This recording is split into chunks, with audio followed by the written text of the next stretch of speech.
정치권 상황에 하이킥을 날리는 속 시원한 정치 토크쇼 거침없이 하이킥 장장 콤비 장성철 공론센터 소장 장윤선 기자 나오셨습니다. 안녕하세요. 네, 안녕하세요. 네. 아유 오늘 무척 날씨가 더운데 풍수지리 논란으로 역술인과 풍수지리가는 굉장히 다른가 봅니다. 예, 어떻게 관상 풍수지리와 역술인은 다르다. 아니 뭐 같죠. 예. 같습니까? 예, 수상족상, 관상, 풍수지리 예. 뭐 다 보죠. 명당짜리 뭐 이런 거 다 한꺼번에 세트로 보던데요. 음. 명리학부터 해가지고 쭉. 역술인은 뭐 신내림을 받으면 역술인인가요? 주역 공부를 해야 역술인입니까? 뭐 주역도 포함돼 있던데요. 예, 그 미래 예측학의 범위에 포함이 돼 있던데요. 그리고 그 정법 선생? 정법 강의 예, 은 괜찮고 거기는 안 되고 이천공 씨. 예. 그다음에 겸임 교수님은 과학적 근거를 가지신 분인가요? 이천공 씨 직업은 유튜버로 분류가 되고요. 예. 백재권 씨 직업은 대학 교수. 이렇게 돼 있더라고요. 질문 자체가 좀 의도가 있는 답변을 이끌어내려고 하는 질문인 것 같아요. 예, 아닙니다. 궁금해서 여쭤봤습니다. 그래요? 예. 제가 너무 충실히 답변했나요? 예. 아니 민간인이 출입한 사실 자체는 다른 게 없잖아요. 군사 보호 시설에. 그러니까 자기 집이나 아니면은 조상 묘 같은 거 옮기는 데 있어서 역술인이나 풍수지리 학자의 도움을 받을 수 있겠죠. 그것은 뭐 많은 국민들이 그렇게 행동할 수도 있으니까요. 근데 이거는 공적인 일이잖아요. 국가의 공적인 일이 공식적인 시스템에 의해서 결정이 되어야지 조그마한 곳이라도 역술이나 관상, 풍수지리를 보는 분들에 의해서 영향력이 끼쳐졌다라고 판단되고 그것에 대해서 그렇게 썩 뭐 우리가 특별히 잘못한 것 같지 않아요. 이런 식으로 항변을 하면 솔직히 뭘 어떻게 비판해야 될지 모르겠어요. 진짜 이런 것들. 그럼 앞으로 이제 여러 가지 국가 정책 뭐 도로 어디 내고 이런 것들 다 역술인이랑 풍수지리가 다 대동해가지고 일단 한번 보고 자 요 길보다 저 길이 더 나으니까 이렇게 갑시다 이렇게 할 건가요? 그러니까 도저히 저는 해명조차도 상당히 부적절하다라고 볼 수밖에 없어요. 일단 그 지역이 네, 장 기자님. 육해공 해병대 사령관, 외교부 국방장관이 이렇게 함께 있는 이른바 이제 공간 타운 비슷한 네, 데인가 봐요. 한남동 공간 타운. 한남동. 근데 거기에 보면 군사, 외교, 안보 컨트롤 타워가 다 밀집되어 있는 지역이기 때문에 국회 국방위 여쭤봤더니 군사기지 및 군사시설 보호법 구조의 위반 소지가 있다. 민간인이 허가 없이 예, 출입했을 예. 경우. 근데 이제 그 이분이 이제 경찰 조사에 KBS 보도에 따르면 실제로 혼자 간 것은 아니고 당시에 청와대 이전 TF의 팀장인 윤한홍 의원하고 경호처장인 김용현 경호실장이 같이 갔기 때문에 근데 중요한 거는 지금 많이 비어 있어요. 그래서 이분이 어떤 절차와 방법을 통해서 거기에 간 건지 갈 때 예컨대 뭐 보안각서가 됐든지 신원 조회라든지 최소한 이제 각급 국가 중요 시설이기 때문에 그런 절차들이 필요한데 그런 것들을 정말 했는지. 근데 실제로 그 국회 국방위에 출석했던 국방장관은 기록이 없다 그랬거든요. 개인 기록이. 그러면 이게 좀 잘 안 맞아요. 그러니까 경찰은 조사를 통해서 이분이 갔다는 거고 그리고 국회 국방위에서 국방장관은 개인 출입 기록은 없다 그러고 그럼 그 내용이 어떻게 되는 건지 이걸 맞춰봐야 돼요. 그러면 이것 역시도 국정조사가 필요한 대목이 아닌가 얘기를 안 할 수 없는 상황이 돼버렸습니다. 그러니까 국가의 중요한 의사 결정은 시스템에 의해서 합리적인 의사 결정이 이루어져야 되잖아요. 그러니까 자꾸 이런 식의 역술인, 풍수지리가가 개입됐다라고 하면은 청와대를 옮기는 것도 이분들 때문에 옮긴 거 아니야? 이런 식의 인식을 국민들에게 줄 수 있거든요. 아니 백재건 씨가 또 그런 칼럼을 또 쓰셨어요. 이분이 주장한 게 그렇기도 그거잖아요. 하고. 남산 타워가 뭐 이렇게 흉사를 네, 청와대로 보낸다. 그래서 옮긴 거 아니냐 이런 식으로 우리가 문제 제기를 하면은 그러니까 어떻게 어떻게 보면 답변할 거냐. 백재권 씨의 그 우산 아래 우리 나라가 있는 것 같은 느낌을 제가 오늘 하루 종일 받아요. 이분이 계속 뭐 누구의 관상은 어떻다, 누구의 관상은 어떻다 계속 얘기를 하면서 마치 조선시대 관상가에 이렇게 뭐 운명이 맡겨지는 무슨 왕들처럼 내가 왕이 될 상이냐. 거의 그런 수준으로 지금 가고 있는 거예요, 논쟁이. 그러니까 21세기에 이게 사회과학에 기반해서 우리가 앞으로 우리 사회가 어떤 제도의 발전, 이 어떤 기술의 발전, 그래서 앞으로 우리 사회가 어떻게 갈 것인가에 대해서 논의하는 게 아니라 이게 무슨 관상이 어떻고 뭐 풍수가 어떻고 뭐 이런 얘기를 한다는 것 자체가 정말 이런 얘기를 해야 되나 싶어요, 이 귀한 시간에. 그러니까 웃자니 굉장히 심각한 문제고 심각하자니 웃음이 나와요. 그렇죠. 그러니까 저의 운명을 웃픈 현실이죠, 웃픈 네. 현실. 저도 가끔 저의 운명을 역술인에게 여쭤보기도 하고 가서 물어보기도 하고 그래요. 그러시구나. 예. 그건 저 개인적인 일이니까요. 예, 예. 근데 하지만 제가 이제 어떤 공적인 중요한 직책을 맡았어요. 제가 어떤 결정을 내려야 돼요. 역술인하고 상의해가지고 그 뜻에 따라서 결정을 했다? 이것은 좀 말이 안 되는 것 같고. 근데 신기해요. 이 백재권 씨 2017년하고 2022년 1월달, 2월달, 3월달 인터뷰한 것들을 다 훑어봤거든요. 네. 신기하게 다 맞았어. 다 맞아가지고 와, 이 사람 진짜. 아니 근데 틀린 것도 많아요. 아, 그래요? 틀린 것도 많아요. 틀린 것도 좀 알려주세요. 너무 다 맞으면 너무 다 기분이 더 맞았어, 이상해질 것 그러니까 같아요. 이 사람이 뭐 자기 페이스북에 뭐 이런 거를 썼는데, 그러니까 조국 장관, 조국 수석하고 윤석열 지검장을 뭐 서로 보완적인 관계라고 설명을 하거든요. 아. 카리스마가 약한 조국 수석을 보완시켜줄 인물이 곁에 절대적으로 필요하다. 이게 바로 우직한 악어상을 지닌 윤석열 서울중앙지검장이 멀리서나마 보인다. 청와대 안팎에서 두 사람이 묵묵히 자기 할 일에 매진하기에 문재인 대통령은 남북관계, 북미관계 등 외치에 전념할 수 있을 것으로 보인다. 잘 됐어요?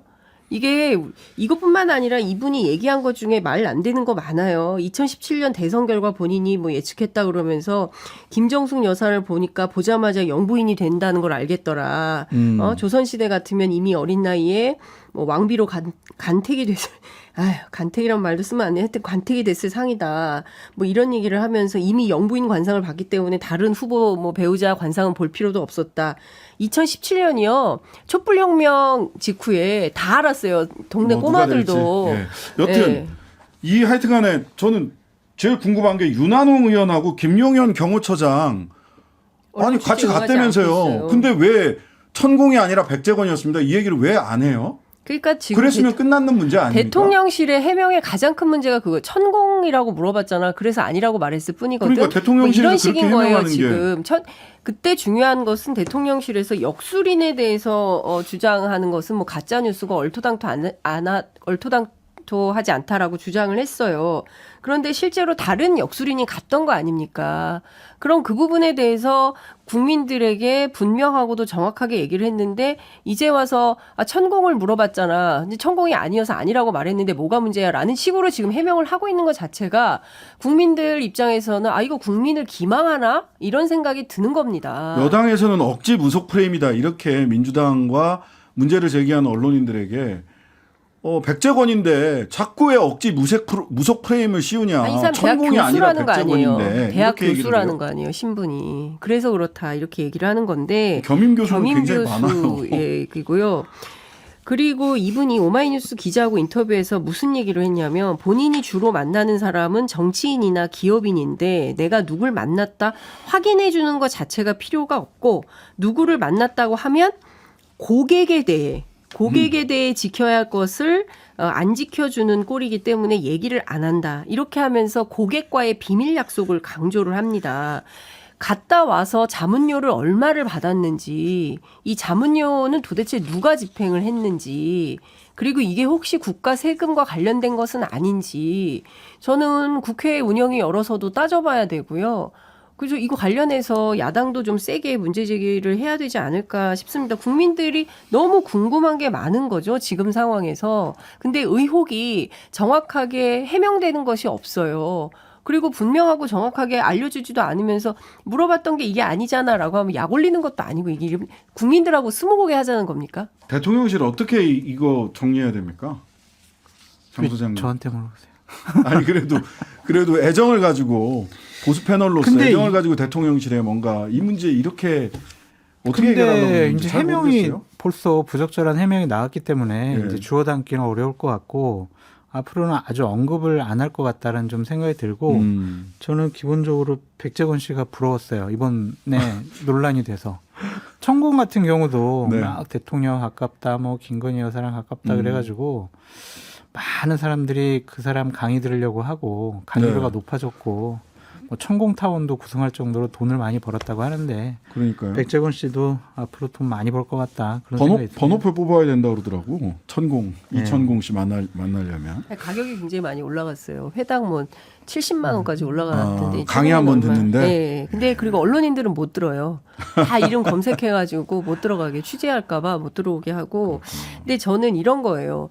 대통령실에 사실 대통령이 되면 주변에 대통령 이름을 팔아서 장사하려는 사람들이 많아질 수 있어요. 네. 그렇기 때문에 친인척 등을 관리하는 부서가 필요한 겁니다. 네. 그래서 민정수석실도 있어야 되고 특별감찰관도 배치를 해야 되는 거예요. 물론 그렇죠. 문재인 정부 때도 특별감찰관 왜 임용을 안 했는지 이해할 수가 없어요. 네. 저는 뭐 문재인 정부 때 그렇게 잘못했다 그래서 윤석열 정부도 하지 말아야 된다 이런 것은 원칙에 맞지 않잖아요. 네.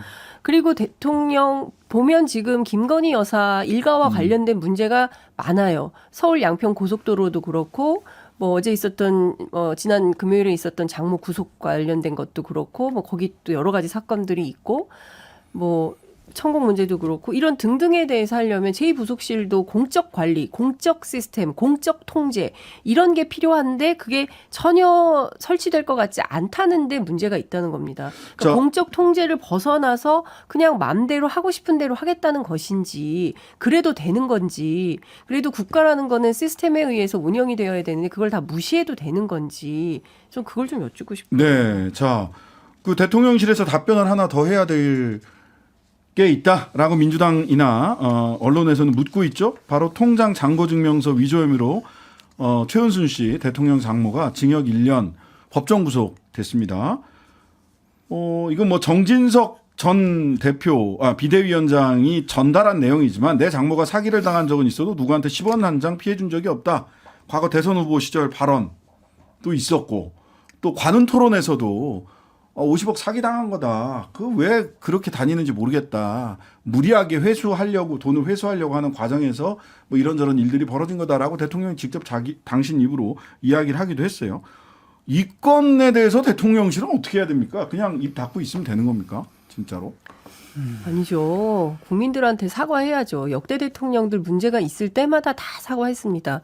노무현 대통령도 했고 YS도 했고 김대중 대통령도 했고 이명박 전 대통령도 이상득 형 최시중 사건이 그랬죠. 있었을 때 구속됐을 때 다 대국민 사과했습니다. 그런데 이와 관련해서 아무 소리도 안 한다. 유리할 때는 뛰쳐나와서 깨알같이 막 문제제기하고 야단치고 화내고 하지 않습니까? 네. 불리할 때는 두더지처럼 왜 땅 파고 딱 숨어버립니까? 대단히 비겁한 거죠. 저는 이런 방식이 바로 윤석열 대통령이 후보 시절에 얘기했던 공정과 상식이 이런 겁니까? 우리 국민들이 이런 공정과 상식을 기대해서 그분을 대통령으로 뽑았을까요? 저는 그건 아니라고 생각을 합니다. 그러면 이렇게 분명하게도 법원에서 법정 구속이 됐어요. 그럼 이 사안에 대해서 그냥 입 꾹 다물고 없던 일로 내일 아니야. 사법부 일에 대해서 대통령실에 왈가왈부하는 거 아니야 라고 선긋기하고 모르쇠로 일관하고 오늘도 대통령실 출입기자들하고 얘기한 거 보니까 무슨 교권 침해에 대해서만 잔뜩 얘기를 했더라고요. 이 부분에 대해서 기자들이 질문도 없었고 그리고 아무런 답변도 없어요. 저는 이게 과연 옳은 국정운영인지도 묻지 않을 수가 없습니다. 이렇게 시끄러운데. 아니 원론적으로 사법부 판결에 구체적 언급을 하는 것은 적절치 않다라는 말은 원론적으로는 맞는 말이에요. 대통령실에서. 그죠? 네. 장 소장님. 그럼요. 근데 이 원론적으로 맞는 얘기가 지금 이 케이스에서도 맞는 말인지. 그리고 지난번 도이치모터스 1심 판결 때 김건희 여사와 관련된 연루 후혹 이거 다 해소됐다. 민주당의 허위사실 주장 깨졌다. 이런 식의 반응을 또 보였었거든요. 공식 논평이었어요. 네. 그런데 이제 이번에는 또 언급 안 한다고 하는 것을 보면 좀 원칙이 바뀌지 않았느냐라는 좀 생각이 들고 문재인 정권 때 문재인 대통령의 혈육 같은 김경수 지사가 했던 업무방해지만 대선 과정 중에서 댓글 여론 조작해가지고 법정 구속되고 유죄 판결 받았을 때 네. 당시 민주당과 문재인 정권의 청와대는 사법부를 공격하는 그러한 반응을 보였었거든요. 그때 저도 비판을 상당히 많이 했습니다. 그러면 안 된다고 사과해야 된다고 얘기를 많이 했었거든요. 네. 어쨌든 이 부분은 윤석열 대통령이 입장을 표명했으면 좋겠어요. 사과하셔야 될 것 같다라는 생각이 듭니다. 네. 왜냐하면 네. 친인척이잖아요. 그리고 장모잖아요. 그냥 친인척이 네. 아니죠, 사실은. 그리고 이게 장고증명서 위조를 통해서 또 여러 사람들에게 피해를 줬다라는 거 아니겠어요? 네. 그럼 당연히 사과하셔야죠. 내가 안 했어. 그리고 내가 대통령 되고 난 다음에 이런 일이 벌어진 거 아니잖아. 이렇게 생각하신다면 그건 대단히 크게 잘못 생각하시는 거다. 김병민 최고위원은 이렇게 얘기하더라고요.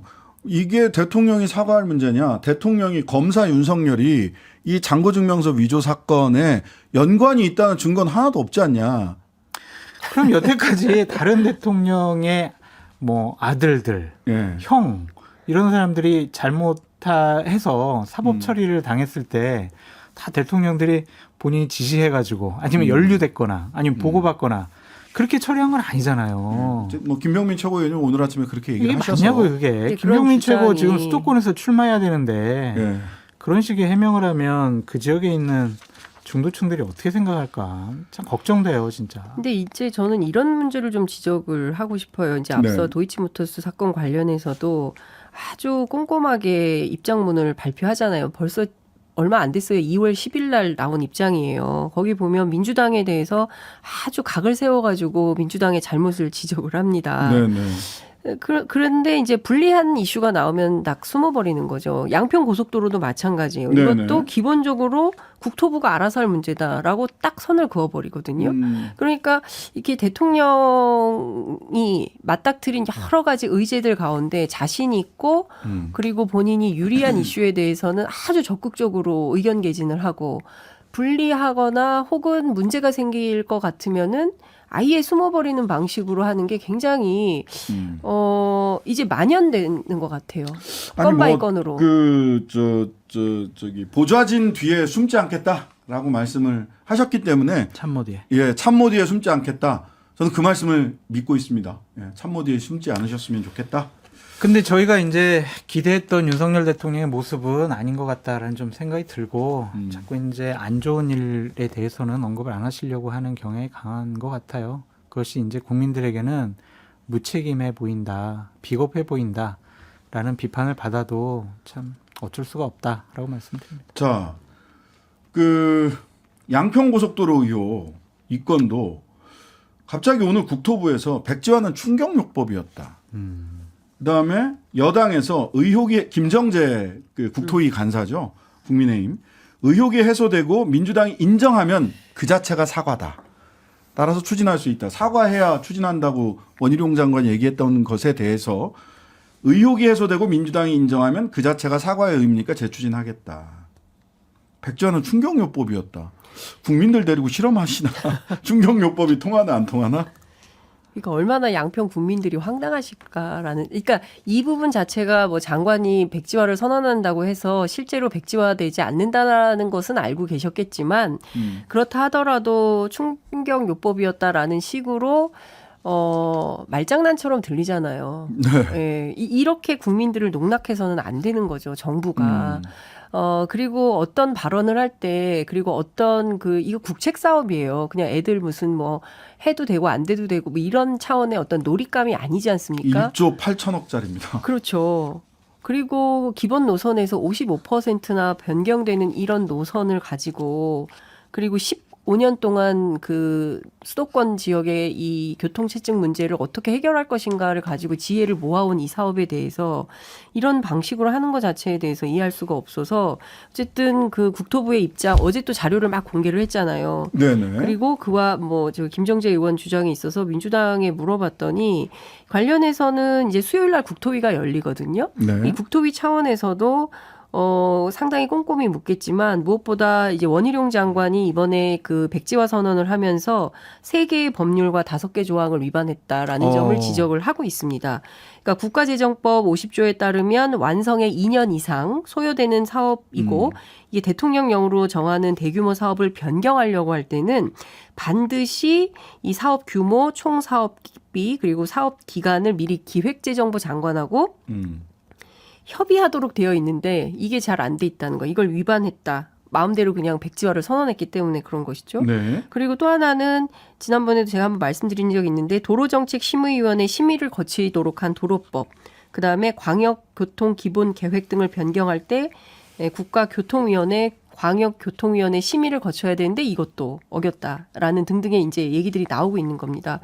그러니까 이런 문제 제기가 쏟아지고 있고 민주당 입장에서는 이런 문제들을 꼼꼼히 지적할 것 같아요. 그러니까 예컨대 무슨 정치적 술수로 국토부에서 뭐 무슨 그냥 무슨 충격요법이었다. 김정재 의원이 뭐 사과로 간주해가지고 그냥 사업을 추진하겠다. 17일 만에 입장을 뒤바꿔서 이렇게 한다고 하더라도 야당이 그렇게 만만하게 받아들일 것 같지는 않다. 근데 오늘 뭐 자락을 깐 것 같아요. 법적인 비판을 하면 백지화는 충격요법이었고 레토릭이었다.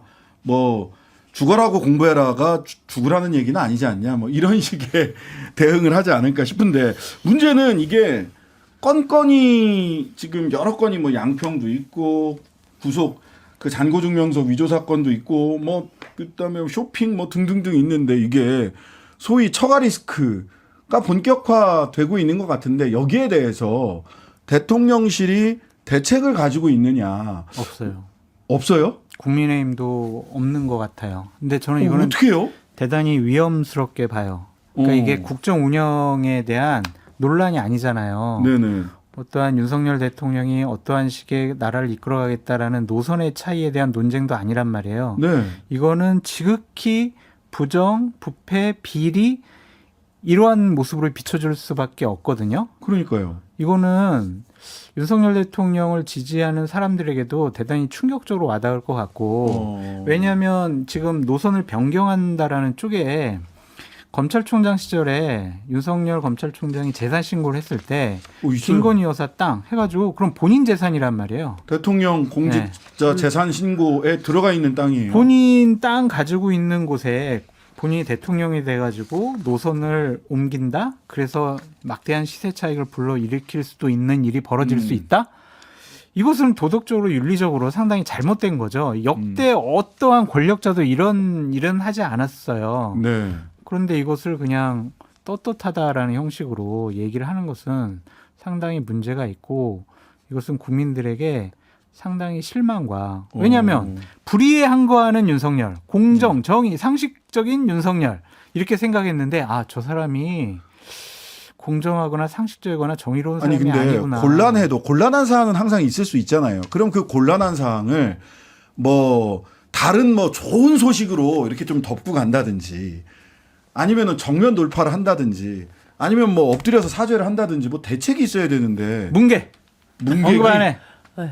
언급 안 해. 그것밖에 없다. 네. 모르는 척하는 거죠. 모르는 척. 예. 아니, 그래놓고 나와 상관없어. 대통령실 내일 아니야. 이렇게. 핵심 관계자가 예.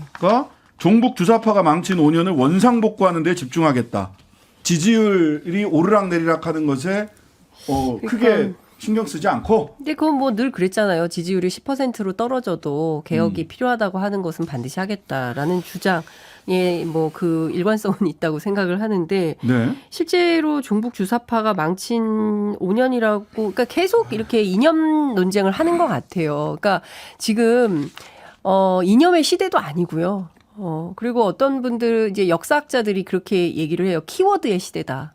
이념의 시대가 아니라 그러니까 어떤 네. 키워드를 누가 선점하느냐에 따라서 시대 정신이 바뀔 수 있고 이런데 지금 여전히 다 철진한 이념을 가지고 붙들고 있는 거예요. 저는 안보 종북 협력도 주사파가 나라를 망쳤다고 생각하는 사람인데 이것이 윤석열 정권의 제1의 국정 지표가 되는 것은 잘못됐다라고 말씀드려요. 알겠습니다. 지금까지 장성철, 장유선 두 분이었습니다. 감사합니다. 감사합니다. 네, 고맙습니다. 하루 종일 기다려지는 진짜 시사. 평일 저녁 6시 5분 신장식의 뉴스 하이킥.